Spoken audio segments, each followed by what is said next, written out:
We're about to thank everyone for attending this latest session of the Federal Procurement Working Group's Business Opportunity Sessions.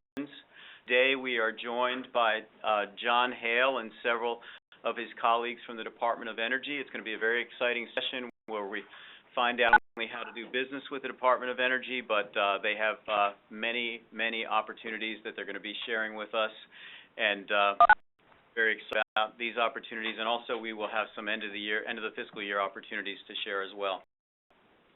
To start by introducing John Hale, and John is the OSDBU Director, the Office of Small and Disadvantaged Business Utilization Director at the Department of Energy. Mr. Hale is formerly the Deputy Associate Administrator for the Office of Capital Access at the Small Business Administration, the SBA. In the role, he managed the agency's operations and initiatives and that were designed to enhance customer service for internal and external stakeholders. Currently, Mr. Hale is the Director of OSDBU at the Department of Energy, reporting directly to the Office of the Secretary of Energy. In this role, John Hale advocates for small businesses, including small, disadvantaged, 8A, women-owned, service-disabled, veteran-owned, and historically underutilized business-owned hubs and companies.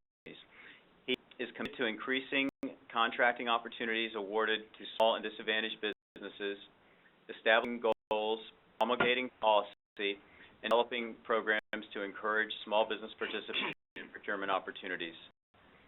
Specializes in guiding small businesses through the process of contracting with the Department of Energy. And I can honestly say that we have seen firsthand at the Federal Procurement Center at MBDA the commitment that John has to small businesses and creating opportunities and access for minority-owned businesses and small businesses throughout the country. John, thank you. Very much, Joe. Again, my name is John Hale, Director of OSDBU at the Department of Energy. I'm just going to spend a few minutes to give an overview of the Department of Energy. We've got a couple of colleagues on the phone that will talk about their programs, their functions, and small business opportunities. But first, I wanted to thank the team for inviting us here today. We've been working together for a year now, almost 2 years. And the beauty has been that we can definitely tell the difference from the clients that they've worked with in terms of the type of questions that they ask when they come to our office. And in fact, they were also involved in our small business conference in Tampa last month as well. And so I love this opportunity to talk about the Department of Energy and provide kind of how to do business with the department and make a distinction from dealing directly with the federal government as opposed to dealing with large labs, and then we'll move forward. Next slide here. The Department of Energy has got footprints from coast to coast around the United States. We perform our mission and our work through M&O contractors. These contractors manage and operate our national laboratories and our large sites, and they perform the work of the department. So this graph or the chart you have here in front of you will indicate footprint. If you think of us as a Fortune 50 company, the headquarters and the policy making is here in Washington, D.C., and about 85% of our procurement dollars are spent at our labs and our sites around the country. And hear from one of my fellow colleagues at a lab in site later today, as well as one of my federal colleagues here in Washington, D.C. And so no matter where in the country, we have some operations opportunities that are near you, and know that many of our site offices and our laboratories do partner with MBDA centers around the country as well. Mission of the Department of Energy at a very high level. Energy security in terms of research and development, all sorts of energy-related issues, everything from fossil energy, oil and gas, to coal, renewable energies, which is a high priority right now, and nuclear security-related issues. The NNSA represents about 45% of our budget, and you can see here the items that we spend money on, but just at a very high level. There is a civilian control over the new weapons stockpiles. So to make sure, God forbid, the President needs to use the weapons, that they're ready and able to use at a moment's notice. We design and build a lot of the systems that power the Navy, as well as convert uranium from high grade to low grade. Environmental responsibility, you'll hear from one of my colleagues here in a minute. One of the casualties, if you will, or one of the consequences of winning the Cold War, World War II, is that we have uranium, plutonium, and other highly toxic chemicals that need to be cleaned up throughout the country. And so John Evett will talk to you about that shortly, but that's a major mission area for the department. Last but not least, the Office of Science operates a series of national laboratories around the country that deal with scientific research and development, everything from renewable energy to fuel cells to carbon fibers, et cetera. We partner with universities through our national laboratories, and where the Department of Energy owns the technology in the national laboratory. However, we partner with the private sector, Hale, universities, Lockheed Martin, et cetera, large companies to actually operate labs on a day-to-day basis. So each lab is independent in the sense of its procurement budget. They make their own procurement decisions there, and so we're going to hear from two of our top small business program managers later today. But there's a network of small business program managers throughout the department that the OSDBU works with to help you build the relationships with the program office, the site, and the labs. And so they're building those relationships. The customers can get to know you as well, and so you can understand what opportunities that we have at the various sites. As we would all, we all know that people want to do business with folks they know, like, and that they trust. So our purpose for advocating with you is, number one, transparency, opportunities, and number two, to help you develop the relationships with the contractors and from the federal standpoint as well. Again, our mission and our plan, part we do here at the OSDBU office is both on the prime and the subcontracting level, outreach events like the event today, webinars. We had our small business conference, first time in 3 years, down in Tampa last month. And each lab and site will have outreach events as well. So we really want to make sure that people understand who the Department of Energy is and how to do business with us and how our dollars flow and who makes the procurement decisions. And so what I've been able to find is once we talk to talented, capable small businesses like the folks we have on the phone and on the line and in the room today, that once you know where to go and who to talk to, we can try to help you open those doors so you can sell yourself into your services. Another thing we do is engage with the program offices, meaning that we develop policies, when we make sure our own internal policies are being followed, as well as the FAR. If you to think of us as, there's a can, so to speak. We're like the can opener, if you will, just opening up opportunities for small companies to make that you have a seat at the table. And we spend a fair amount of time doing, making sure that our forecast is up to date and do sorts of data work and analyses to make sure that, be it by service code or by NAICS code or by site or by location or socioeconomic group that we're gold on, that we're creating as many opportunities possible for everyone. In a nutshell, that's what the OSDBU is doing. And this is a list for fiscal year 14 to get a sense on the prime stand what we buy. The services top 10 are pretty typical year over year. Remediation services, support services, engineering, of IT services as well. These are the prime services that we typically buy year over year. However, if you don't see anything on here, don't worry about it. We literally buy everything from dog food to nuclear fuel. Part of you being engaged with our office and with the small business program managers is to find out, John, this is what I'm selling. Where in your organization do you actually sell this product and services? So we can definitely help you there. And just want to give some information about the OSDBU's website, our main office number, and you can visit our forecast as well. And so at this point, that's my overview here. And like I said, we've got small business program managers. There's about 90 to 100 through our organization that we work with on a day-to-day basis, whose part of the role is to help advocate for the small businesses, community like yourself, at the Department of Energy. So I guess I can turn this over to Evan at this time, and we can go from there and take questions later. John, if you would do me a favor. Sure. I do not have a bio for Mr. Ebbett, Sure. so if you wouldn't mind introducing Yes. him. John is a small business program manager at the Department of Energy. He's a group of environmental management. Environmental management is roughly a $5 billion organization, and they are very small business friendly. Great dealing with them, but John and the management team do a great job as it relates to small business.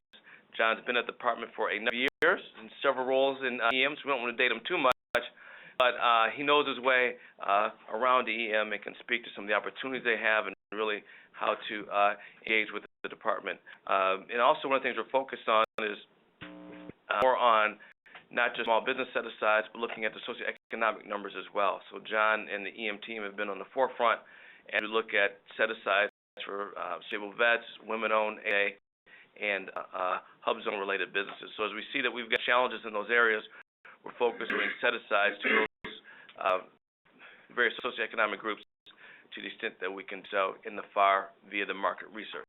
So without further ado, I'd like to introduce John Ebbett. Thank you, John. Go ahead. Go ahead. Use this chair.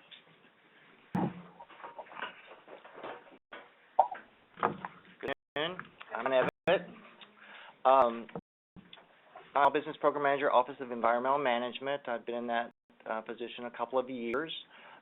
We have made major strides in the last 7 years in increasing our small business numbers across the EM program, and I'll tell you a little bit about it. Try to look at more sustainable small business, and that focus on looking at how we can encourage small business for over multiple years to build to our system. We have a unique mission, and that mission is the mission of cleanup. And so not every small business is geared in that direction, but we do try to give as many opportunities as we can for small business with that mission accomplishment. We're trying to look at more prime contracting in the small business arena.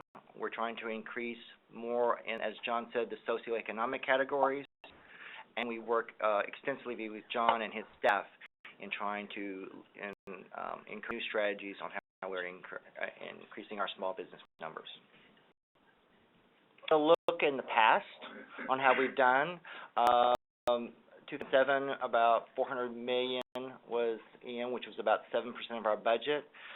Then we ramped up to about $700 million in the 2010 time frame, and this is mostly due to our money that was coming into the system, almost doubled the EM budget. Then the money subsided, and we're looking at a goal of somewhere between $300 and $360 million for FY14. And that's small business. The idea of what the breakout is across those categories, approximately $4 million, other disadvantaged about $110 million, owned about $100 million, hub zone $70, and service disabled about $5 million. Get a little update of where we are with our contracts. These are small business contracts across the program, and these are when these were awarded and when their contracts are ending with the option years and the current value of those contracts. Some ending as in the beginning of the next calendar year, and those follow-on procurements are already in the process, and you probably are aware of some of those. On that, some are occurring in the 17 and 18 time frame that haven't started the procurement process, but everyone is kind of keep an eye on. Some that are coming up soon that we're going to be awarding is the Paducah infrastructure, Portsmouth infrastructure, and the Hanford 222S laboratory services. And those are in first quarter of the 15 calendar year. Giving you the contribution in our sites, as John talked about, our work is done at a multitude of sites across the U.S. That work entails everything from remediation services to managed services to facility operation services. So for the FY13 of the approximately $380 million, you see that each of these sites made their contribution sometimes in the millions of dollars. So those would be the actual location that your work would be occurring for EM. Some of the actions we've done in the last year, and we'll be following up in the next year, so you'll be able to find one of us at one of these typical locales and forums, is Management Symposia. That's in the February time frame. EM is a very big attendee there, along with the Hanford Bridging Partnerships Symposia that's in the Hanford site.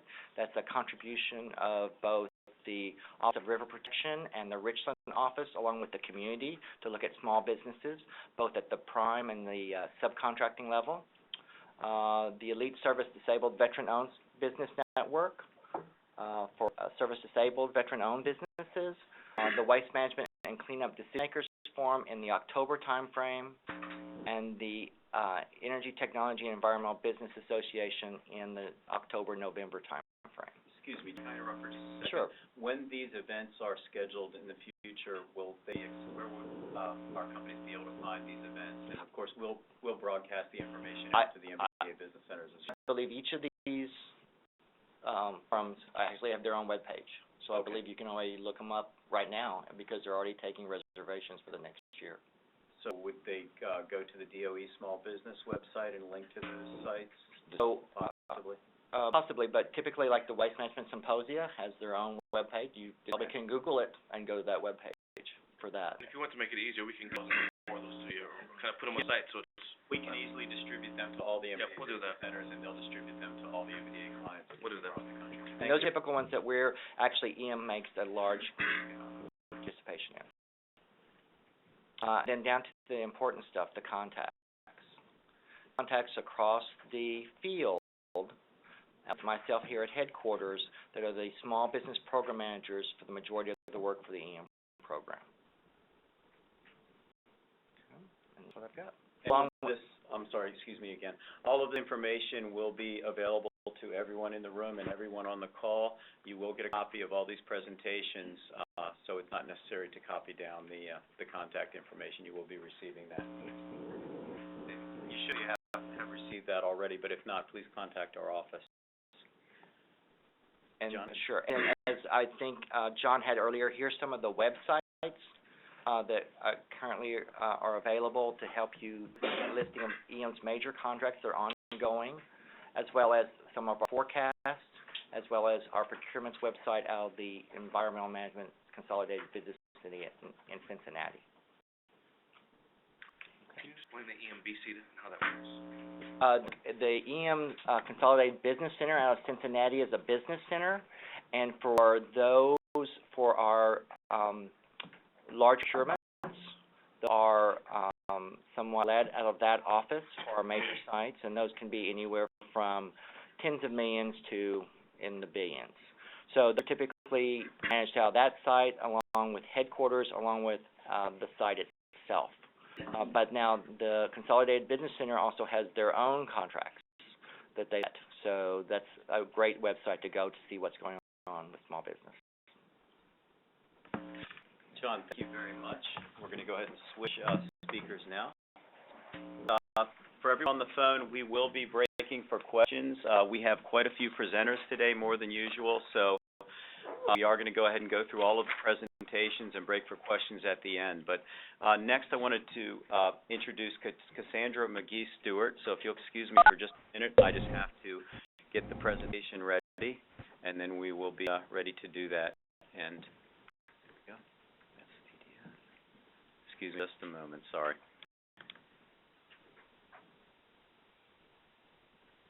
Don't know what happened there. That's not good.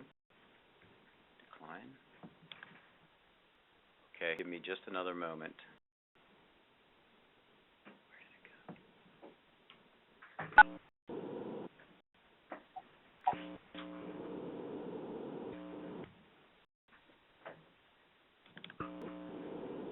Okay. Stuart, I'm going to go ahead and give you introduction, but if you would be ready and unmute your line, I'll be going to use 6 minutes.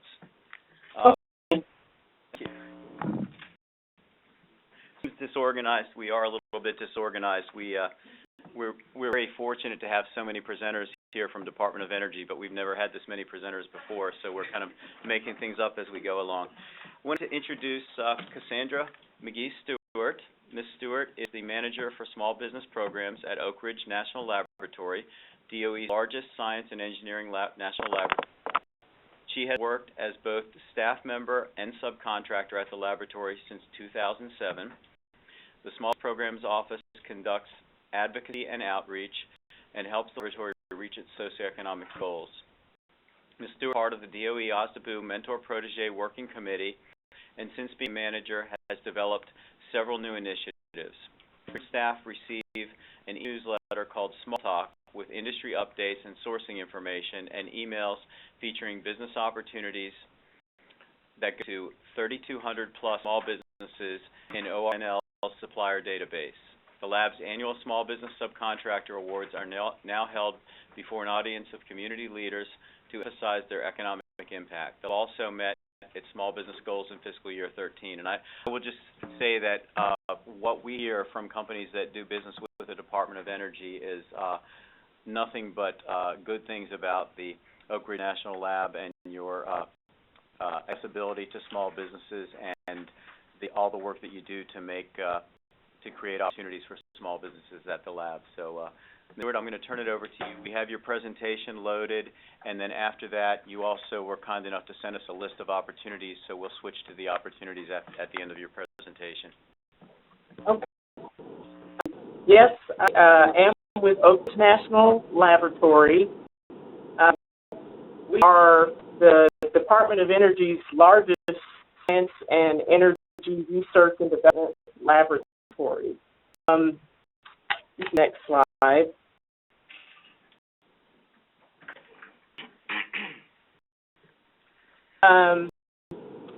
A budget of $1.46 billion and over 4,300 employees. And as you can see there, that is a shot of our campus in Oak Ridge.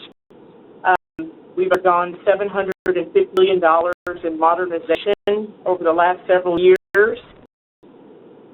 We are at the nation's forefront in scientific computing. We have typically the largest non-classified computer in the world, although we compete at times with China. We also have the world's most intense neutron source, which is the Spokane neutron source, and manage the billion-dollar U.S. project from the Oak Ridge campus.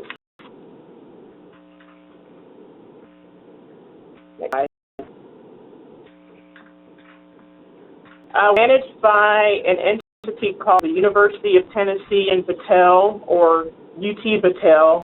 So that's why we're a managed and operating contractor for the Department of Energy.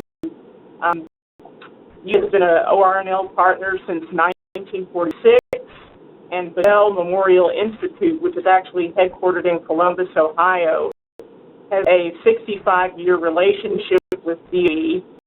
Battelle manages Oak Ridge National Lab, but in addition to that, it manages 5 other labs around the country, including Brookhaven National Lab, Lawrence Livermore, Hale, and Pacific Northwest National Lab. Next slide. So the Small Business Programs Office, we engage in many activities, but all are designed to focus solely on supporting small businesses. We serve as your point of contact, advocate on your behalf if necessary, communicate subcontracting opportunities, And we manage the ORNL Mentor Protege Program, which John mentioned is a DOE program that promotes developmental opportunities with small businesses and minority educational institutions. Next.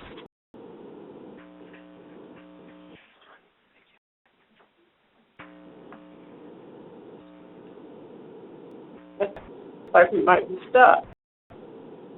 Okay. To doing business with ORNL. You, a small business, have probably already heard of registering your business at sam.gov.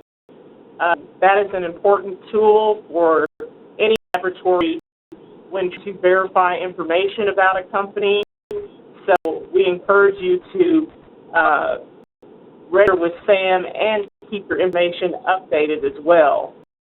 And encourage you to register in the ORNL supplier database as well. Next.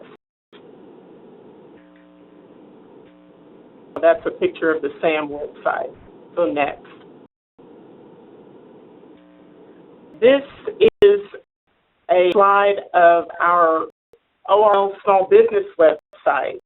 And so here you are welcome to register with us. We do provide a periodic email to companies who are registered in the system and provide information about activities related to DOE small business, as well as pertinent information from the SBA and information pertinent to Oak Ridge National Lab itself. So if you go to our website, you can see the web address at the top of the page, and you can go to the page entitled Supplier Database and enter your information there. And this basically asks for basic company information as well as a contact person. Next.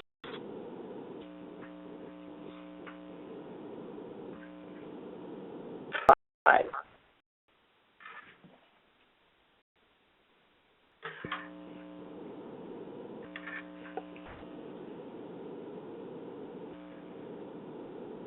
Bear with us for just a moment. Okay. Next slide, Cassandra, do you want one more? You can move ahead.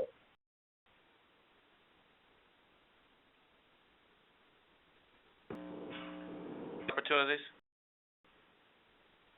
Right. You can move to the next slide.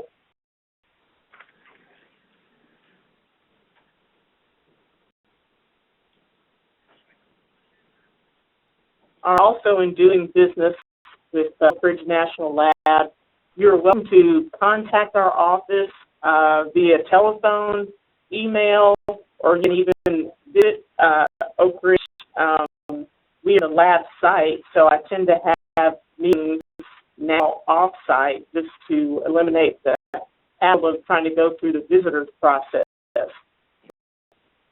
Contacting our office is helpful. You send us a one-page capability statement, and I think I've put an animation on here that says one page. And it's important to send one page because it gives us a snapshot of your company succinctly and helps that if one page, and if I have to send it to persons within lab, share your information, we have their attention for a short time. So the shorter and more succinctly you can set your company's capabilities, the better. Next.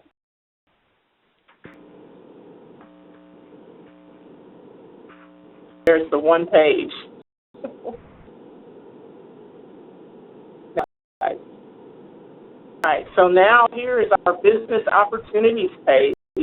You can reach from that small business website, or there's a website there at the top left of the page. And our current opportunities, this is not a forecast, and as you can see right now, it's basically consisting of a lot of fabricated equipment, and these opportunities are related to the U.S. EATER project that I mentioned earlier. So basically, we ask people to bookmark that web page, and just check back periodically. This information is updated at least once a month, and sometimes even more than that. So if you see something that interests you on the page, you need to the far right of the page the contact information for the buyer, and contact them directly and say that you would like to be put on the RFP bid list. So this is our main way of communicating those opportunities. And you know, you can see it's mostly related to Eager now, but that could change at any time, especially as we move toward the end of the fiscal year. Next slide. And there's a few more opportunities there. Slide. Just to let you know, we are dedicated to supporting small businesses as much as we can.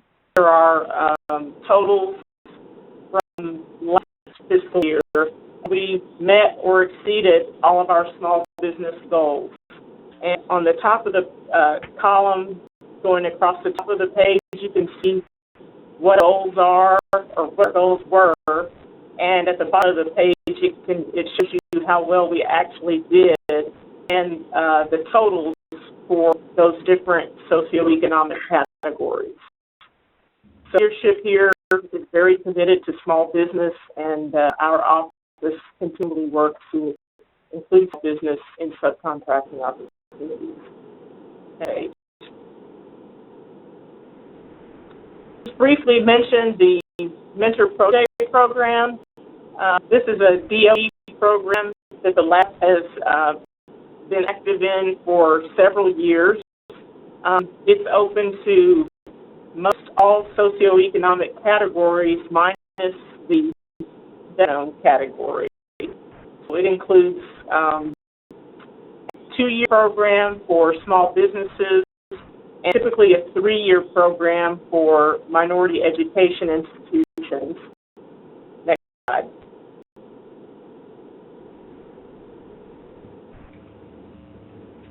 Yeah, those are the categories are listed there. Next slide.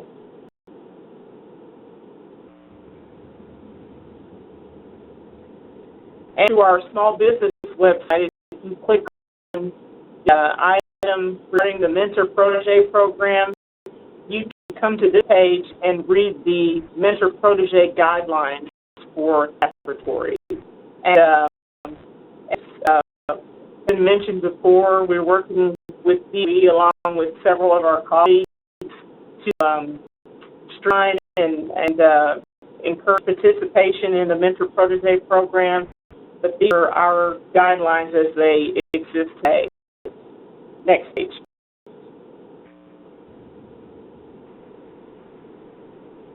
Those guidelines for Oak Ridge National Lab include that the company have been in business at least 2 years, have at least one existing subcontract with ORNL, and have at least 2 internal ORNL champions, which are secured by the protege, and they're just persons within the lab willing to work with the protege for the duration of the 2-year mentor protege agreement. We start out typically with 2 years, but relationship is progressing well. We will request an extension from Hale's office. Next slide.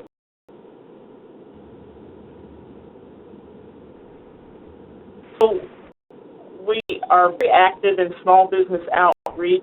I think it was mentioned earlier that we had our small business act awards outside of the lab in order to get the small business winners more publicity and focus on what services they offer. We had videos made of each company and the activities at those firms, so the audience, which was made up of mostly laboratory and DOE leaders as well as the community, I think got a close-up glimpse of some excellent companies that they could consider working with. I also just got back from the DOE an expo in Tampa, and we're lucky enough to walk away with a couple of awards. So we feel really good about that. Next slide. My contact information, and again, you're welcome to call, email me, stop by anytime. Here to work for you and to try to help you figure out the best way to market your business to have and get in some of those business opportunities. So very much. Sandra, thank you very much. That was a great presentation, very informative, and again, we will be breaking for questions at the end of all of the speakers. We just received Mr. Devote's presentation, so if you'll excuse me for just a moment, I'm going to load that presentation onto the computer. I think Claude has already sent that out to the people that are joining us by webinar, but for those of us in the room, I just need to load this presentation very quickly, so excuse me for just a moment.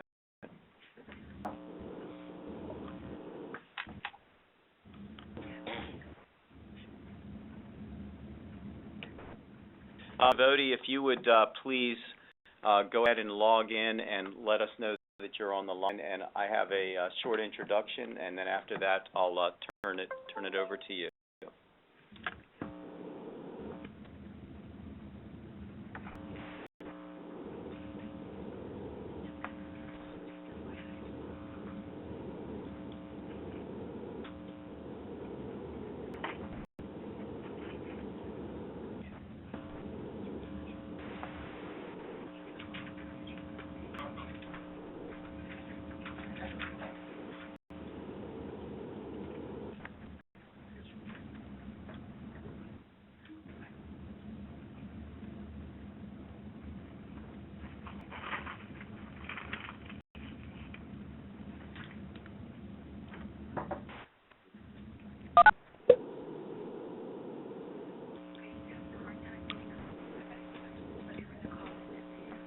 This is Don. Devote? Yes. Okay, this is Joe Grabenstein. I'm going to go ahead and introduce you. I just loaded your presentation, so let me, excuse me for a moment. For the difficulties, I appreciate everyone's effort. Good afternoon. That's quite all right, and again, we're just very fortunate to have so many presenters from the Department of Energy, so we're excited, and we're trying to figure out all the technical problems with working with this many presenters, but we're thrilled, and our clients, the MBDA clients and businesses that are here, are very excited to have the opportunity to talk to you. Wanted to introduce Mr. Devote. He is the small bit. Don, I'm pronouncing your name correctly. I apologize. You are, Joe. It's Devote, correct. Thank you. Mr. Devote is the Small Business Program Manager for Sandia National Laboratories at the Department of Energy. He is the manager of the Small Business Utilization Department, Sandia. Mr. Devote has a Bachelor of Science degree in accounting from Marquette University in Milwaukee, and earned his Executive Master's of Business Administration from the Anderson School of Business at the University of New Mexico. In since April of 1984, and in addition to his current assignment, he managed Sandia's corporate policy, treasury, travel services, and payroll services departments. In 2009, Mr. Devote was awarded the U.S. Department of Commerce Minority Enterprise Development Midweek Regional Directors Award for his contributions to the minority business community. Additionally, Don was selected by New Mexico Business Weekly as one of New Mexico's 25 new power brokers whose vision, tenacity, and achievements have brought innovation and progress to the state of New Mexico. Don was selected as a returning power broker alum by the New Mexico Business Weekly for 2010 and 2011. Prior to joining Sandia, Mr. Devote served on the U.S. Senator Pete Domenici's staff from 1979 to 1984 in Washington, D.C., and in the Albuquerque District Office as his personal field representative. And Don, I just want to again congratulate you for receiving an MBDA award. We haven't met yet, but already I can tell that you are a big supporter of the Minority Business Development Agency, and we really appreciate your support. I didn't know you all that. Let's just get to work. I didn't know you were going to do those introductions, but I get to your area frequently, and I need to come see you. Okay, thank you. We're ready. Let's go. Yes. How do we want to proceed here? So I can talk about Sandia for this. You going through the slides? We're not on WebEx. Yeah, we do have slides, but you can't see the slides. Do you have a copy that you can read through, and you just tell us when to advance the slides? Sure, let's advance. I don't know where you are. I can give history of who Sandia is, and I appreciate all the audiences out there. I don't know who's there and what types of companies we have, but we have in the room we have about 30 to 35 companies that are all experienced federal contractors, and joining us by webinar we have another 30 to 40 companies. Most of them are experienced federal contractors. There are also a few companies that are just entering the federal marketplace, and we have a great bunch of companies that are ready, willing, and able to do business with DOE, and are anxious to hear what you have to say. I'm looking at the title slide, and to go ahead and advance to the first slide. Our business, national security. I can go that with you. Okay, so sure. Sandy, thanks to everyone for joining, and I hope this works out, and you can understand things I'm saying, so interrupt at any time. Sandia National Laboratories is one of 3 national security laboratories for the Department of Energy and the National Nuclear Security Administration, the NNSA. So our purpose, as the slide shows, is to help our nation secure a peaceful and free world through technology. And first off, I want to thank John Hale, who is our OSDBU for the Department of Energy, for all his great effort and his team. He's made some tremendous changes and an impact, and John's done a great job, and I'm happy to support him in every way I can. This is one of 3 nuclear weapons laboratories. We're located, well, let's stick to the slide here. Our goal is to become a laboratory the U.S. government turns to first for solutions, technology solutions to the most challenging problems that threaten the peace and freedom of our nation and the globe. If you go advance the slide, our history briefly, I guess before we can dance, before we can go to the slide, I think it's great if everybody has an understanding of who Sandia is. In terms of procurements, as we'll see in later slides, Sandia is, I believe, the largest of all the DOE laboratories. We are a 2.5 billion with a B enterprise. Our procurements have reached over 1 billion in FY13. So I think you need to know who we are, and here's a little more history on us. We were started in the late 1940s. We were part of Bell Laboratories, Bell Systems. We had the scientific knowledge and research with Bell Laboratories and Sandia was preeminent around the country. And we had that relationship with AT&T through about 1993, as it evolved into AT&T, I should say. Our contractors recompeted, and it was part of Martin Marietta won the contract. As we all know what happened to Martin Marietta, became Lockheed Martin. We have an existing contract that expired in 2014 of this year, and we had a 2-year extension through 2016, and then we have one more option through April of 2017. We are government-owned, contractor-operated, and we're an FFRDC, a federally funded research and development center. How about slide? Sites. Our headquarters is in Albuquerque, New Mexico. We have approximately 10,000 employees. We're located in Livermore, California, right across the street from Lawrence Livermore National Laboratory. As you can see from the slide, we have operations in Hawaii, the WIP Waste Isolation Pilot Plant in Carlsbad, Pantex in Amarillo, and Tonopah, Nevada. Again, 3 national nuclear laboratories are Lawrence Livermore National Laboratory in California, Solomos National Laboratory in New Mexico, and Sandia. Okay, so there are the three laboratories. It's interesting for you all to know is that the work is extremely critical to our nation and our security. The directors of all 3 of those laboratories on an annual basis have to prepare a letter to the President of the United States, basically stating that our nuclear weapons stockpile is ready to go and be used, God forbid, if it was ever necessary. Okay, so that's kind of gives you a little distinction as to Sandia National Lab and our other sister laboratories versus all the others within the DOE system. Next slide, Joe. I put in here about goals and accomplishments so you kind of get an idea of what our small business goals are. As I'm sure Cassandra from Oak Ridge maybe has stated, our goals are much different than the federal agency goals. So you can see goals for FY13 and they're similar for FY14. Our small business goal is 54%, as opposed to most federal agencies, whose goal is 23%. Our small disadvantage, our SDB goal is 10%. Our women small business goal is 11. Our hub zone's at 2. Our veteran small business, which we have as a goal, is 4, and our service disabled veteran goal is 3%. So the chart there shows our results in FY13. FY13 was the first year in the 7 years I've been doing this job where we have not actually met small business goal. Technically, if you round up 53.6, we did hit 54, but we were just short.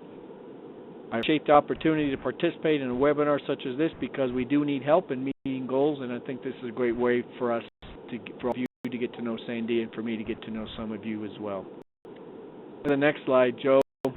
So to give you an idea, I've talked about dollars before. I want to translate those goals into dollars. So when you look at Sandia, actual spend in FY13 was $2.6 billion.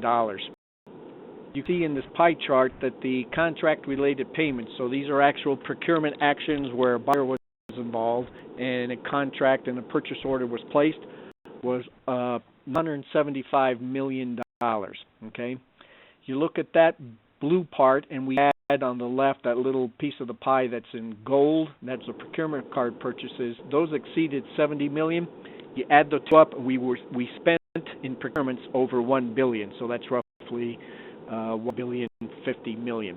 So I give you this info just so you get an idea of how large we are. And again, I know we are the largest of all the laboratories in the DOE system with contract opportunities. So that gives you a picture of how big we are. The next slide talks about breaking out all those numbers. Again, I'm still in the recording stage before we dance, so you get an understanding about Sandia. If there's any questions, or Joe, if you don't feel I'm going the right way, let me know. I've never done this by phone before. Perfect. Thank you. I wanted to give you an idea of our supplier diversity socioeconomic categories and how that relates into spend. So these are actual spend dollars. These are not commitments, obligated funds. These are actual dollars out of our pocket. So in terms of what you just saw in the previous slides of percentages, in FY13, small businesses were awarded $499.3 million in contracts. And you see the other than small, 475 for that total we saw in the previous chart of 975. This also gives you the further breakout of women-owned, hub zone, SDB, 8A, etc. All right? The last one is small business, and we just highlighted to say they're non-minority, non-female, non-women-owned, or non-veteran-owned. Okay? Let's go to the next slide, Joe. A snapshot of where we are in 14. This was April. I used this for our small business conference in Tampa. Hopefully some of you were able to go down there. This is a snapshot of where we are this year. Our actual funding for this year was slow with the proposed government shutdown early in October. We're a few months behind in terms of spend. We're about $180 million at this point in time behind where we were last year. So procurement is starting to go wild in these next few months, crazy. And so I expect all these small business numbers and how our actuals against goals to change. All right. Pardon me? Help.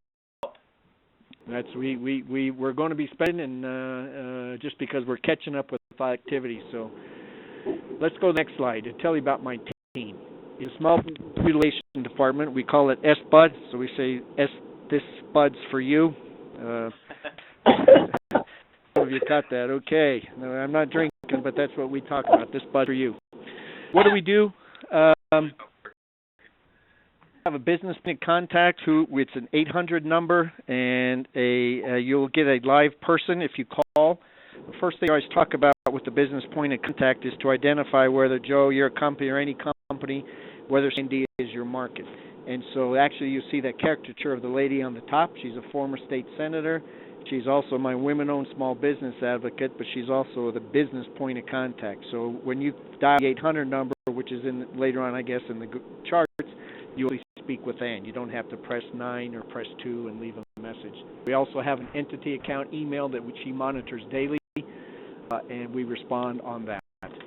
One of the things we do, we talk about connections, where if we feel that the company you represent, if Sandia buys the product or service that you sell, and we have an upcoming procurement, and if you're willing to come to New Mexico, we make a connection between you and our technical or administrative end users and the buyers that would procure that service, where we would have the ability to present your capabilities to a team of Sandia buyers and technical end users, so we get to know you a little bit better.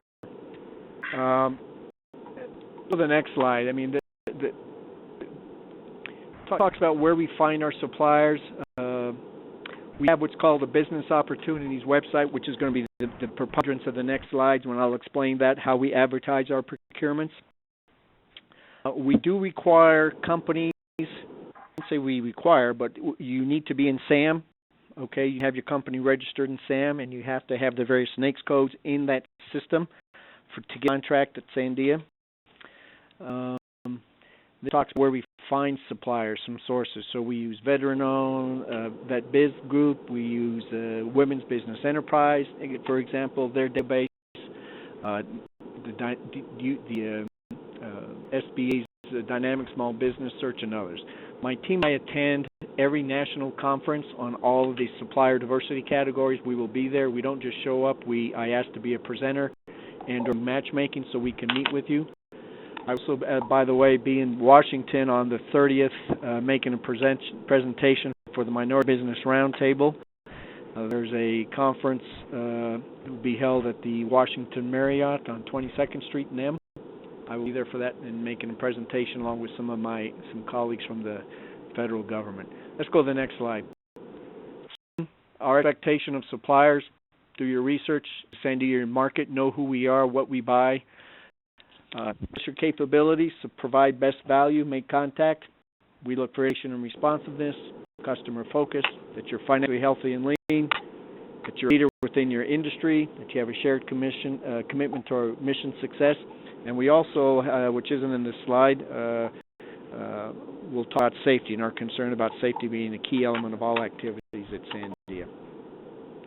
Go to the next slide, Joe. This is the main thing I want you all to know. And as a small business supplier, I feel your pain because we make you, as the labs, go to various sites to learn how to do business with us. I'll be up front.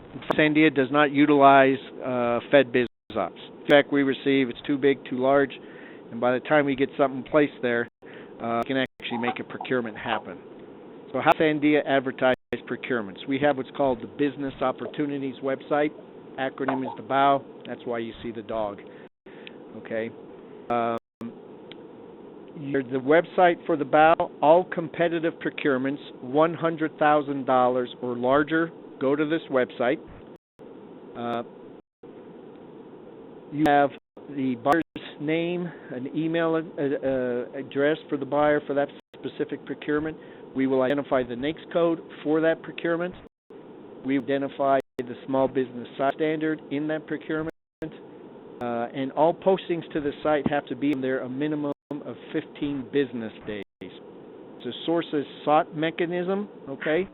When you go into the site and you see an opportunity that you feel that you can respond to, you feel you meet all the mandatory requirements, the statement of work, everything is in line with who you are and what you do, there will be a tab in there say request RFQ, and you need to fill in a few things, and it will go to the buyer, and he or she more than likely will send you that request for quotation. Okay, so it's a sources sought mechanism. So to know Sandia, I'm sure Cassandra talked about her opportunities website.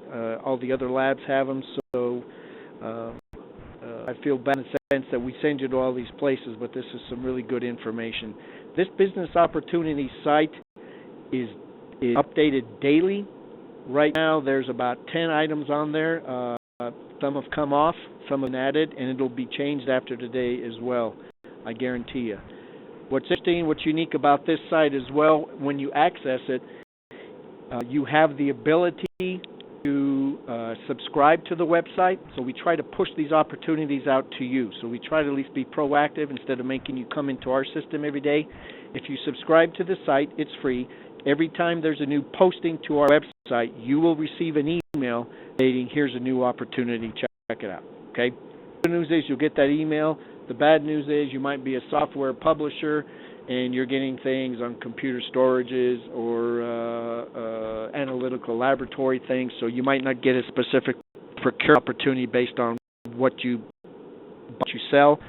So maybe there's a small business contract opportunity to help me modify this website. But again, I encourage you all to register for the Business Opportunities website. It's free. Every time there's a new posting, you'll get an email, and that's, I think, a key feature. So the next slide. The next slide just kind of shows you what it looks like. There's that red arrow. Shows you how to subscribe. Shows you what it looks like. Okay. The next 3 slides. Slide 15 shows you it was a snapshot at a given point in time. So those aren't the current opportunities, but I can talk to what's out there today. The slide number 16 gives my name, my email, my phone number, and there's a team of small business advocates there. There's Jim Green, Marie Mishker, and Ann Riley. Bottom is the business point of contact, the email, and a 1-800 number you can phone us and talk to us. Each kit, you'll notice, is assigned a specific supplier diversity category. So Jim Green on the top is veteran and service disabled vet owned small business. Marie's A, SDB, Hub Zone, Alaska Native Corporations and Indian Tribes, and Riley, women-owned small business advocate.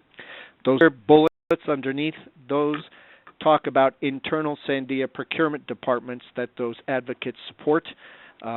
Once we work with all, for example, Jim Green is in weapons engineering, product realization, and infrastructure procurements.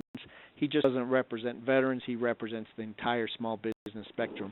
We go in and learn of procurement opportunities, and we look to, and he shares that with the team, and then we look to identify suppliers across all categories who could potentially meet the requirements of that procurement. Let's see, what else could I share on that? Slide is questions and answers. So I know I've spoken relatively fast. You contact any advocate. I can talk to Joe if that would help with the team on current opportunities that are on the site. That would help. I'll seek to you guidance or questions. We're going to break for questions in just a minute, so if you don't mind, if you can stay on the line, there may be some people that have questions for you. A couple of things I wanted to ask you. Noticed in your presentation that for this fiscal year, you've met all of your small business goals except for women small business. And I wanted to let you know that MBDA is here as a resource to your office. MBDA works with over 4,000 minority-owned businesses across the country, and of course, many of those are women-owned small businesses. Great. We'd be happy to put the word out that you're trying to hit that goal, and I assume that's.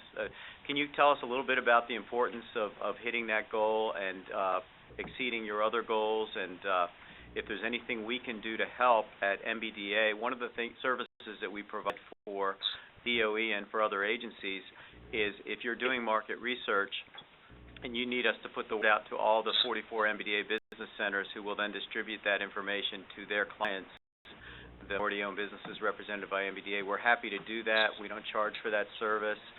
It helps us to meet our goals of creating more jobs through the growth of minority-owned businesses. So we're here as an extension to augment the capabilities of your team, and we hope you put us to work, because if you do, then that's going to be more contracts won for our clients. That's what we want to do. I appreciate that offer, and I will talk with you offline after this, and Claudia, about when I'm out in D.C. in the next couple of weeks about getting together with you. But I appreciate the offer, and I know you're there. And so to your questions, we work tirelessly to meet all small business goals. We're a unique mission as a laboratory, and so our mission always comes first. But my team of advocates and myself, these goals are important. And we strive all day, every day to try and meet these. So I appreciate your offer. We'll get there. I will. One more thing I wanted to add to that is, frequently will get calls or emails from small business offices or small business liaison officers at agencies or at companies that have already exhausted all of their market research resources and can't come up with a small business that has a certain capability or certification or set of qualifications that are needed. And sometimes we're able to find those companies. So give us just challenging assignments, and we'll be glad to help. I wanted to let everyone on the call know that the presentation will be available to you. Claudia will be. I think she has already sent you a link to a Dropbox where these presentations will reside. She has not uploaded Don Devote's presentation yet, so that will be available later today.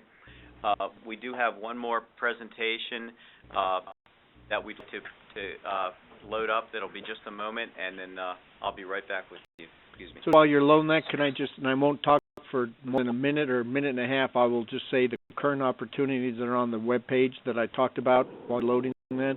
Yes. Give your call. So if you log into the current business opportunities website, we have opportunities out here for security guards and patrol services. Let's go to 561612. We have a requirement for software publishing. NAICS code 511210. Roofing contractors 238160. Semiconductor related device manufacturing. NAICS code 334413. Laboratories under code 621511. Industrial machinery and equipment merchant wholesalers, code 423830. Computer storage device manufacturing, NAICS code 334112. Analytical laboratory instrument manufacturing, NAICS code 334516. Instruments and related products manufacturing for measuring, NAICS code 334513.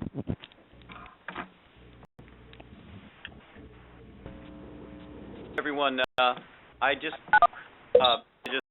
let me know that we have missed Cassandra's opportunity. So Cassandra, if you're still on the line, we're going to make one very short presentation of 3 slides, and then we'll go to the opportunities that you if you'd like to describe those as well. And I would say to everyone on the call and everyone in the room that the MBDA Federal Procurement Center is actually a team of 4 of us, and Dr. Patricia Luna is here in the room, and she has extensive experience running federal programs for the Air Force and serving in the Small Business Office at the USDA, and tremendous background. And then we also have, who's not with us, Frank Flutter, who's an expert on federal contracts. So we're a team of 4 people here, but the MBDA has a network of 44 business centers across the country, and every business center has an outstanding team, and you'd be well served by any of the MBDA business centers if you're not already working with them. I wanted to talk a little bit about some opportunities that were given to us graciously by GovWin IQ, and Deltek has a subscription service called GovWin IQ, and make that these opportunities available to us. Excuse me, this is the wrong presentation. I'm sorry. Claudia, is this the one that you have? Well, let's just go ahead and talk about this, because GovWin is predicting that not everyone on the call can see this, but the people in the room can see this. So I'll just go ahead and read this out to you, and then we'll get to the actual opportunities. For fiscal 14 Q4, we are in the midst of the last 3 months of the federal fiscal year. There are over $168 billion worth of federal opportunities that have not yet been awarded. Last year, 34% of all contract dollars were awarded in the last quarter of the fiscal year. Deltek expects federal procurements of about $168.2 billion this quarter, or 34% of this year's contractor spend. And we will tell you, our advice to companies is always to get way out in front of opportunities and look far down the road so you can be well prepared when those opportunities come out. And that holds true for this quarter, but there are also a lot of opportunities that are going to come out that are very short term that you may have heard about, and they need to be awarded. So this is the time to strengthen your relationships with your teaming partners and to get ready to get proposals out quickly, because it's certainly coming. Excuse me for just a moment. I'm going to load that other presentation for the other folks here in the room.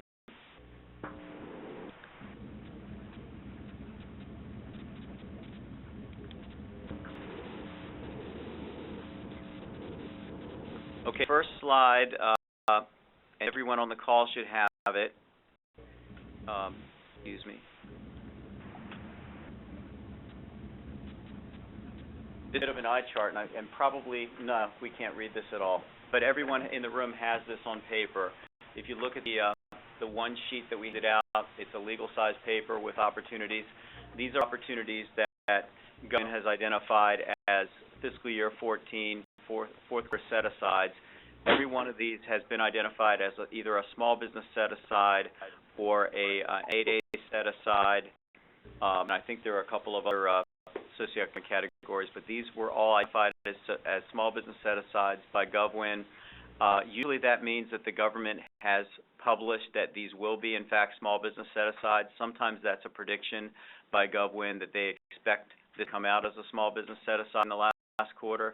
GovWin is very good at what they do, and they're usually right, but again, these are predictions. It's kind of like forecasting the weather. The opportunities that DA has shared with us today are 100% accurate.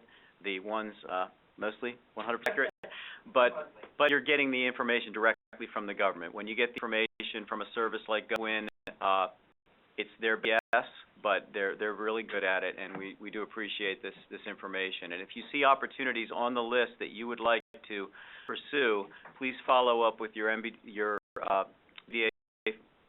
center that you're working with, and they can get you more information and should be able to get you the complete GovWin profile on the opportunity, or find information through other sources so that you can be well positioned for the opportunity. We'll go to the next slide. The next slide is another probably 20 to 25 opportunities, and again, these are all opportunities that have been listed as small business set aside, but there will be other opportunities where the procurement type hasn't been decided yet. There will be many more small business set aside opportunities coming out from Department of Energy for the remainder of this fiscal year, and certainly for the remainder of this calendar year. So please take advantage of the resources that you have through MBDA, SB, the PTAX, all the other resources that are available to you. But we can certainly speak to MBDA, and we're here willing and ready to help your companies to pursue these opportunities. Cassandra, I'll go ahead and load up the opportunities that you had Okay. to talk about those. So give me just thanks for sending those. It's a tremendous list, and Add more diversity on it, but yes, that's not what it looks like right now. But this is Don, we're gearing for the year, so it should have changes on it eventually. okay, looking at these the same slides that we've already seen. The opportunities website sent me a PDF. Claudia, do you have? Oh, you have other. What is the title of that application?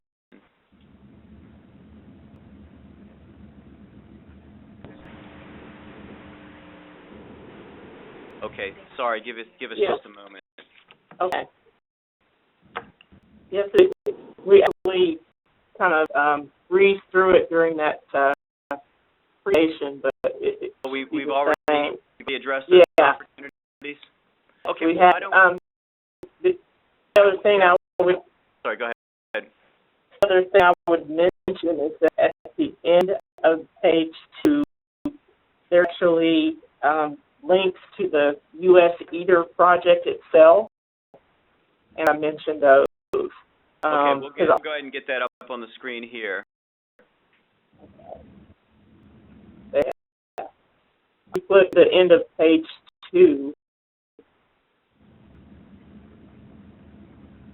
Yeah, fabricated equipment.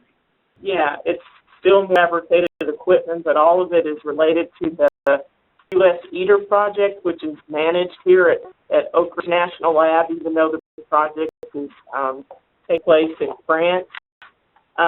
And U.S. EATER actually has their own webpage, which is at the at the end of the page 2, and it's important to check that out as well. Like they have their own website as well as their own business opportunities page. So you may see things on that page that are a little different from what on our business opportunities page. But it's another out for you to go to take a look at opportunities that are available. Okay, well, thank you very much. If everyone, if all of the presenters would please stay on the line and be ready, we're going to open it up to questions, either from the folks in the room or on the line. And John, if you wouldn't mind switching seats with me, because I'm sure there'll be a number of questions for you. And we'll get and first page of your slide there, so that we have that.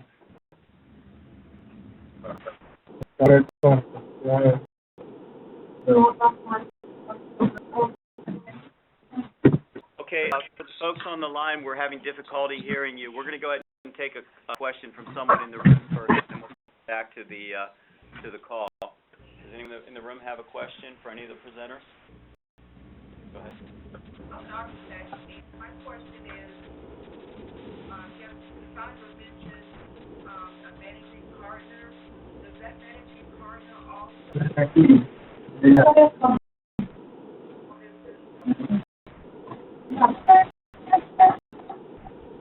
question she mentioned about submitting her one-page profile. Once that one-page profile is submitted, what would be the next step to get the information? I think I only heard this second part of your question about the one-page capability statement.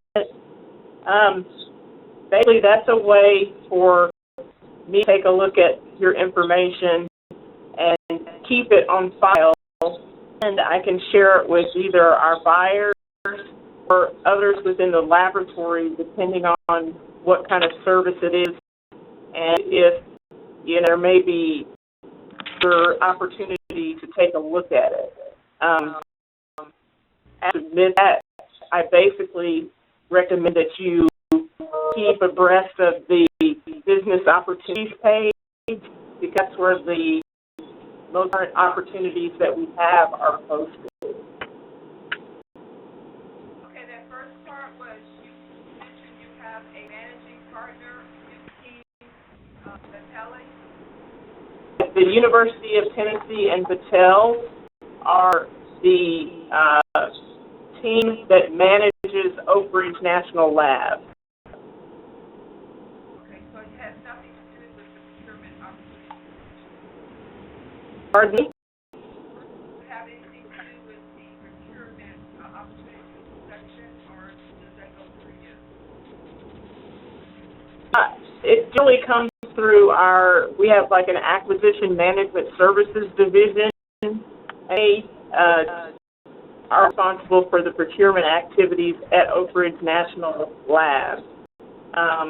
The UT Battelle entity is basically a managing contractor of this site.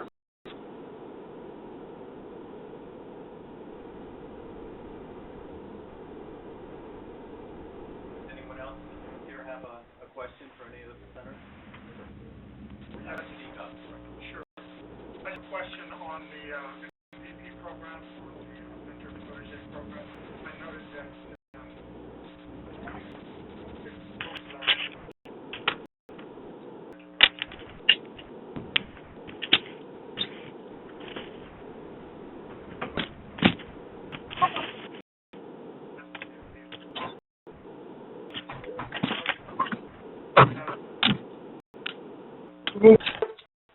looking for protege, and you made contact. I didn't hear all of your questions, but I heard mentor protege and are you looking for proteges? Basically, we try to do it every couple of years, and a process of submitting your information and having it reviewed by internal panel, typically from our procurement division. If you accept proteges, it will be toward the end of 2014 so that they can start the program in 2015. But if you have any questions, just email me or call me, and you can check out the mentor protege guidelines on our small business website as well. Yeah, and I was just going to add to that as well. The DOE Mentorship Protege Program is, there's 13 federal agencies that have an MPP program. DOE, one of them mentioned DOE, so 13 federal agencies have all just a little bit different. I know at some point the MBDA is trying to get one national mentorship protege program to make it easier on small businesses like yourself, because we all have them. They're just a little bit different. At the Department of Energy, any prime contractor, be they be a large contractor or a small business, can be involved in the program. Work with our national laboratories as well as other large contractors to be mentors for small companies throughout DOE, be you at a lab or subcontractor, prime contractor. And so like I said earlier, we've got a process where the proteges and mentors will try to man another. Our office, at the end of the day, we will sign off on it, whether we think it's a opportunity or not.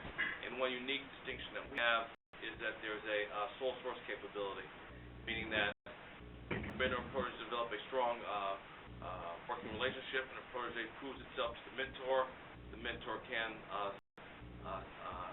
sole source awards to the protege.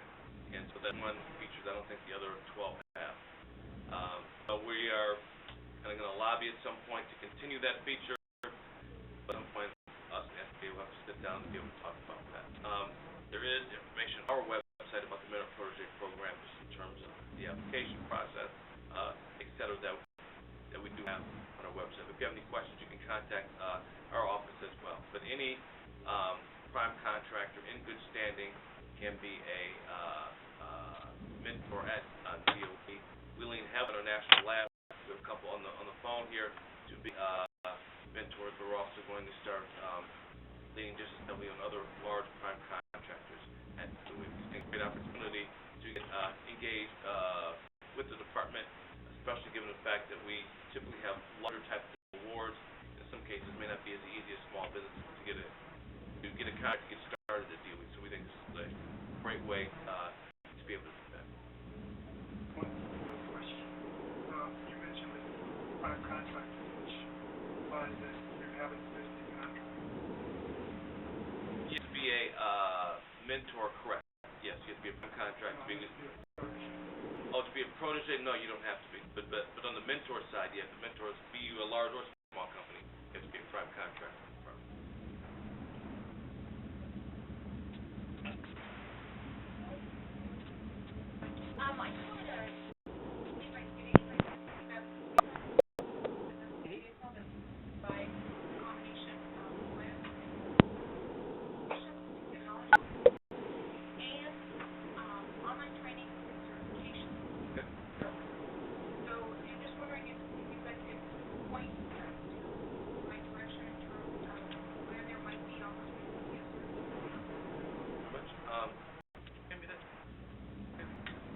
A couple different areas where that might be able to help out with this. This is the tech that I think is prepared by MBDA, and it's always kind of interesting what other people think you're going to forecast. So I was perusing this. There were a couple things that jumped out to me related to that. There's one, telecommunications you mentioned. Is that one area? Web, mobile, outreach, communications, online. Yeah, the Human Capital Office at the Department of Energy will be one place, and that's a common, that's a focal point, that's a center point of us from online training, that they're the office that would actually buy those services for DOE. And my colleagues at the National Labs can speak about, do they use that vehicle, or do you guys typically use your own? Cassandra and Don? For the service? I can only hear you speak. I didn't hear the question. I'm having a hard time hearing. Okay. The question was related to online training resources, and I know the Human Capital Office at DOE, we will purchase that for ourselves, but from the laboratory standpoint, do you utilize that contract vehicle, or would you use your own? This is Don at Sandia. We utilize our own contracting opportunity for training. And I would say the same for O&L. And okay. Also, the second contract opportunity from the top is related to human capital, and so we can follow up with the small business program manager and with our office. I mean, this is a forecast of what I think DOE is going to do, so see if this is something that's really going to come out this fiscal year.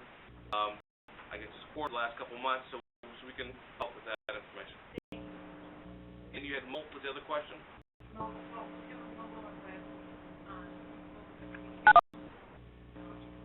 I think that our CIO office would be the place for you to have that conversation. We can punch you. We got small business program managers at each program office in Washington from a policy standpoint, and my colleagues at each site around the country. These are contractors, meaning they work for the contractor, but there's usually a federal site office near, and so there's going to be federal small business program managers there as well. So it's a little bit of a matrix organizational structure where you've got federal on-site managers as well as at the contracts, but we'll have small business program managers, both federal and contractor. So we can follow up, yes, we can get you his name first. It's not, we'll do that. We have another question here in the room, and then we'll get to the folks on the line that have questions. Please go ahead. Okay, hi, thanks. My question was regarding contract vehicles that you guys tend to use more than others. Specifically, if you guys thought about using GSA Oasis Smallness for a recent awardee for, sorry guys, I'm being talking about my own vehicle, but you know, we're a recent awardee for GSA Oasis. It's a completely new vehicle. You don't know what's kind of getting off ramped up an old one and going to a new one. So I know Todd Richards' group has been working really hard to get you guys using Oasis. So I was just wondering if that conversation has been happening in the procurement shops and where you guys stand on that. I know to Oasis specifically, we may have a follow-up conversation. Okay, sure. I do know that in general, there's quite a bit of usage of the GS schedules. We got from the procurement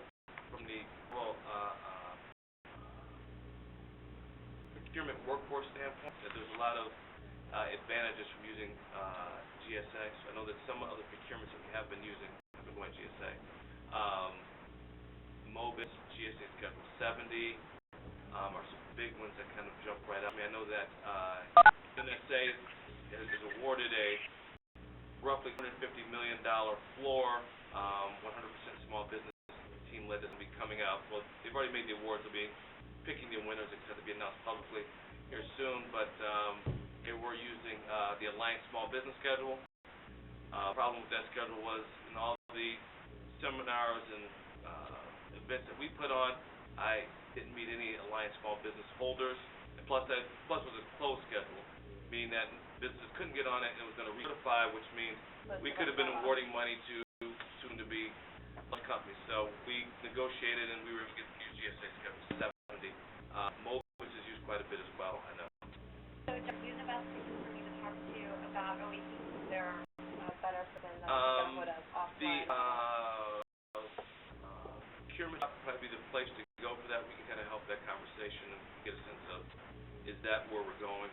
Just from procurement strategy, how are they promoting that in terms of training with the sales contract officer, core and troops around the agency? That's something they're pushing to do. Okay. So we can follow up on that question. All right, thanks. What is the name of your company? ERT. And anyone asking questions, please go ahead and identify the name of your company before you ask your question. Every little bit of advertising that DOE is helping. So, does anyone on the call have a question?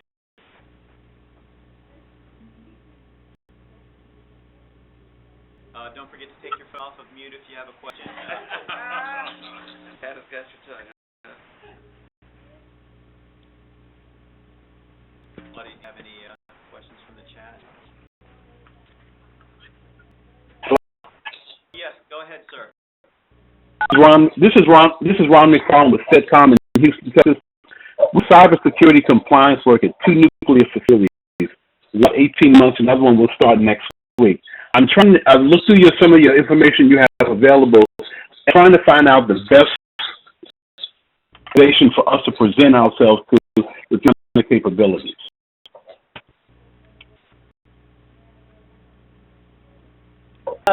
This is Sandra at ORNL. You're always welcome to send that capability statement.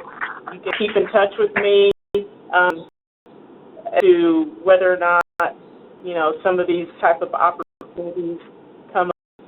I know here at ORNL, we just had a significant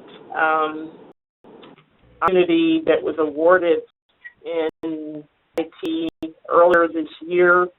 And so, if you send me your information with a question, I have to research it and try to find out the answer. For Sandia National Labs, call the 800 number, that slide, or email that account, attach your capabilities, and we'll get a response to you. Thank you. Thank you. Yes, John Hale, NSA, which Don Devote's Sandia Lab is part of, nuclear cybersecurity, that may be the best organization to actually start with. And so, Greg Gonzalez worked with Don way from a Houston standpoint. They're probably geographically the closest person to do that. If you send me an email, I can forward you Greg's contact information. About from acquisition strategy standpoint, he can do perhaps the best overview from portion of work that's being handled on the federal side versus working with the lab as well.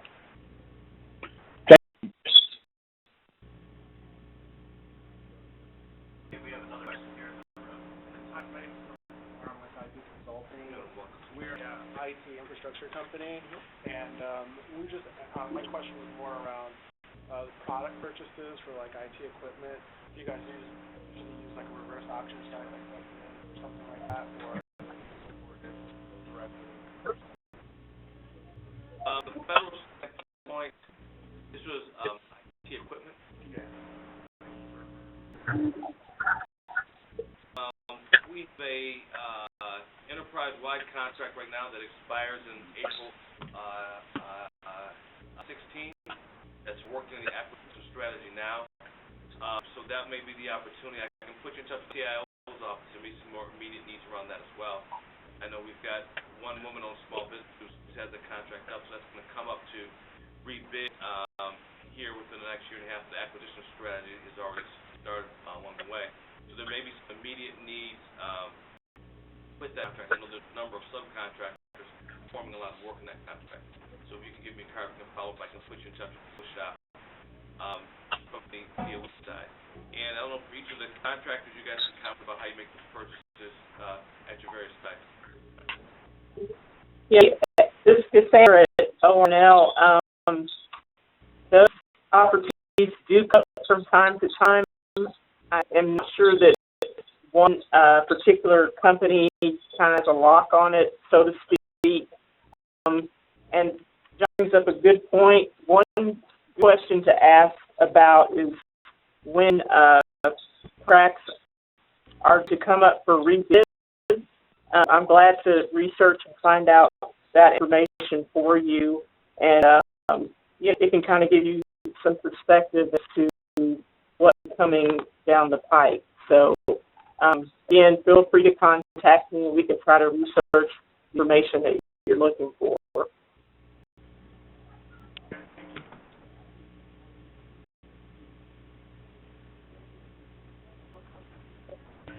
Hi, Zach Raymond with NextGen Consulting and GCI. We're a Washington, D.C.-based company, primarily providing program project management, ERP, involving Oracle-related business.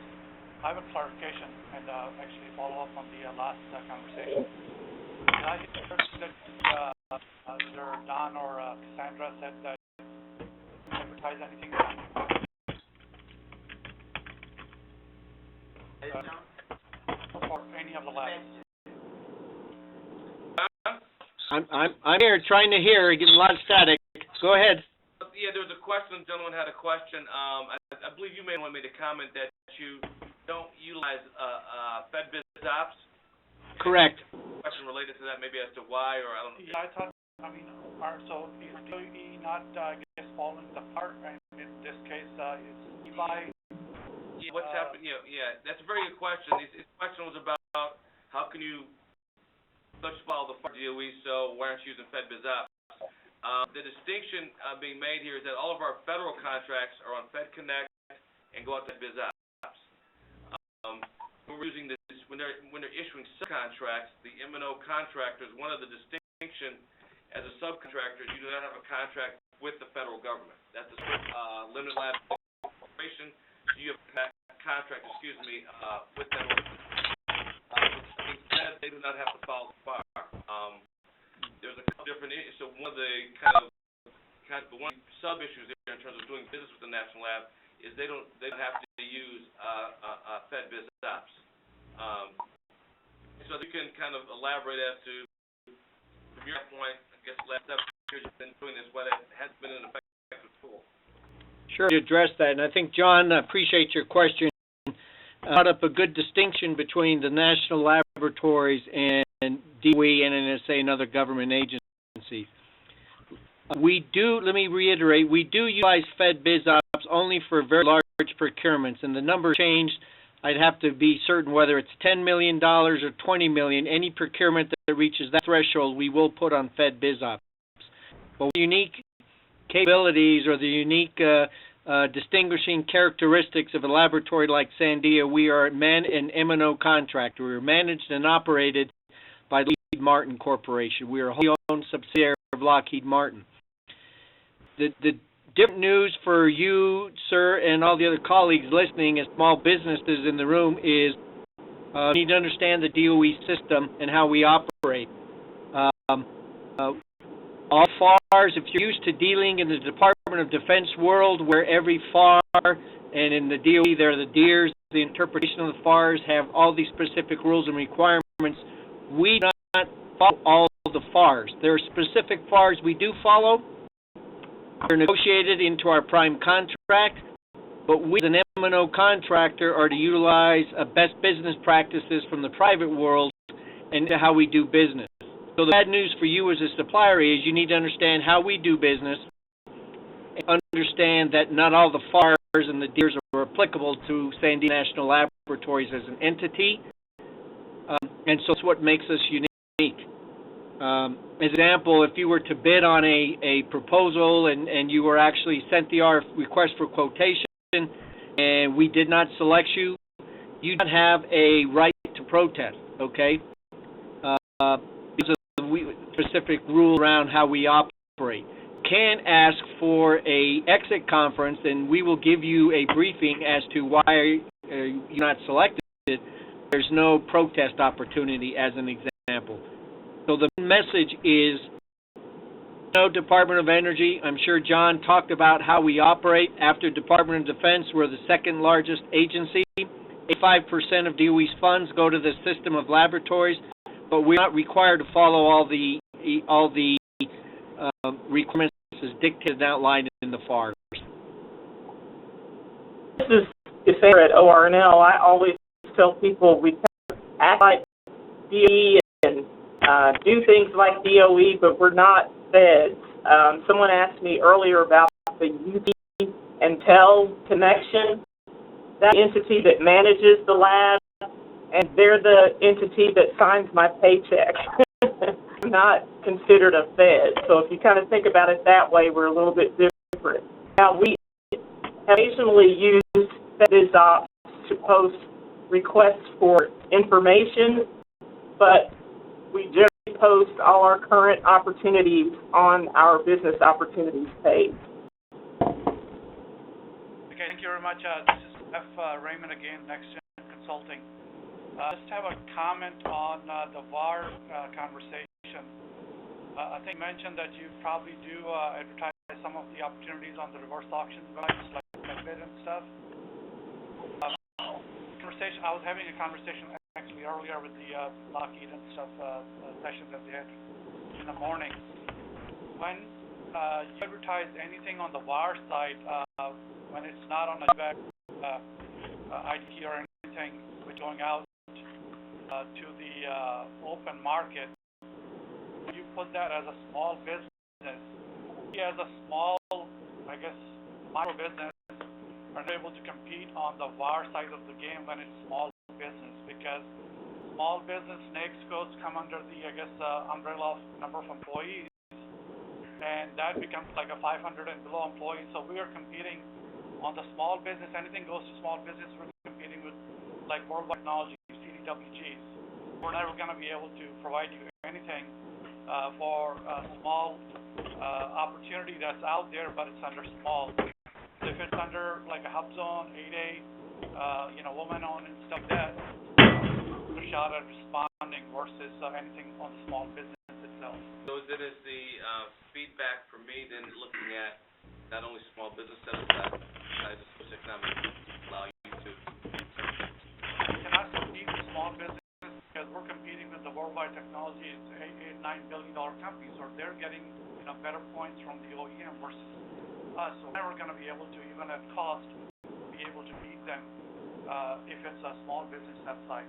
But if it's a hub zone, women-owned, service disabled, then we are able to respond to those. So let me jump in and try and help. And sir, this is Don in Albuquerque. I appreciate your comments. A couple of things I want to address to that. When we post to our site on the Business Opportunities website, if we don't have companies that we are aware of that are small, that can do the scope of work or meet the mandatory requirements as articulated in the requirement, we will place it as full and open competition. The site also states, however, that we reserve the right to change the competition type from full and open to any other type. So, for example, if you were a hub zone, and if you had 2 or more hub zones that responded, and again, when you respond to our sought on the Business Opportunities website, you're not spending all your time and effort and dollars in preparing a bid. You're just stating and articulating how you meet the requirements. So if you had 2 hub zones or 2 women-owned or several veteran-owned companies that would meet the requirements, we will restrict sending requests for quotation of the actual contract bid to those women-owned or hub-zone companies.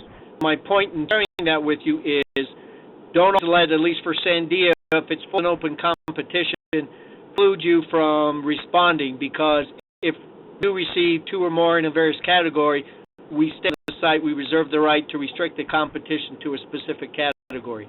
And I don't know, as you're more aware than I am, small business size standards relate to, there's many of them that, if they're not manufacturing, they relate to a 3-year rolling average on revenue. So it's not always just based on a number of employees. But I appreciate your comment, and I understand your concern.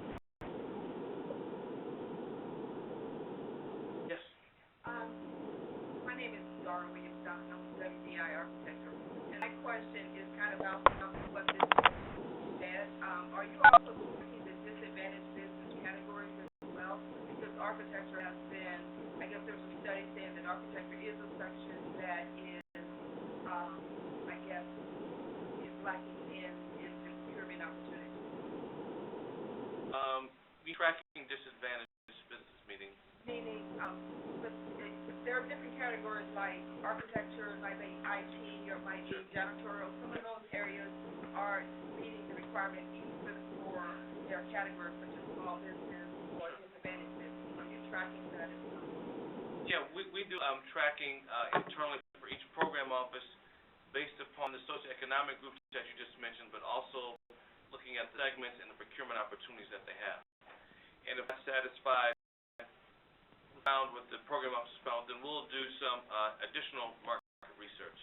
And so we've got an opportunity now that was previously full and open. The program office came back with, I wasn't satisfied with that. This was a procurement that had biz ops. So we have, in essence, our office did our own market research, and we've come back with a number of small businesses we think are capable to be able to do that. So we will work with the program offices, and we'll monitor what they're doing, both on their overall procurements, but also for the socioeconomic, to make sure that we feel there's small business that can do this segment, they feel that they can't find any, then we'll go back out and do our own market research. We've looked based upon contacting other federal agencies, so I've got a good relationship with my peers in NASA, Homeland Security, DOD, HHS, et cetera, VA, other large agencies, saying, hey, this is what we have, we can't find anything, who are you guys using? We can go out in FPD&G, and same thing, finding out who current contract holders are in the federal government, not just the DOE and other agencies. A number of tools, data research that we can do to kind of hold our program officers accountable to that. Thank you. Do we have any more questions on the line? Anyone joined us by phone that has a question?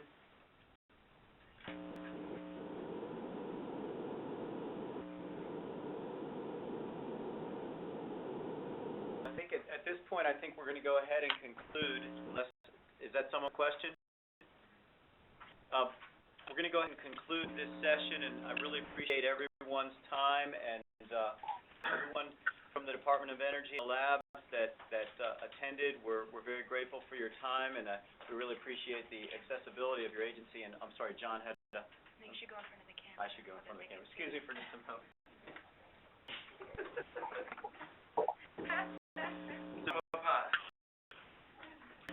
Thank you, everyone, for your time. We really appreciate everyone taking the time, not just the folks in the Department of Energy, but all the companies that joined us. We wanted to let you know we are here and we are available to help in any way in pursuing these opportunities, and also put teams together, put us to work helping to recruit teaming partners. And again, we can do that anonymously. So one of the challenges that we know is a problem for many businesses, large and small, is how do you put together a team of qualified partners without alerting your competition to what you're doing. And we do those types of market research searches for many large business prime contractors looking for qualified small businesses. They always want to remain anonymous, and then we can also do the same for the small businesses.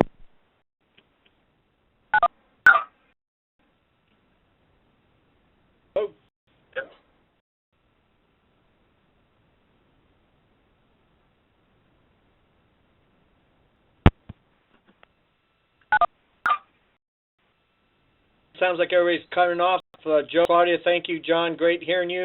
Cassandra, nice talking to you. Hope I didn't steal the time from everyone. Oh, no.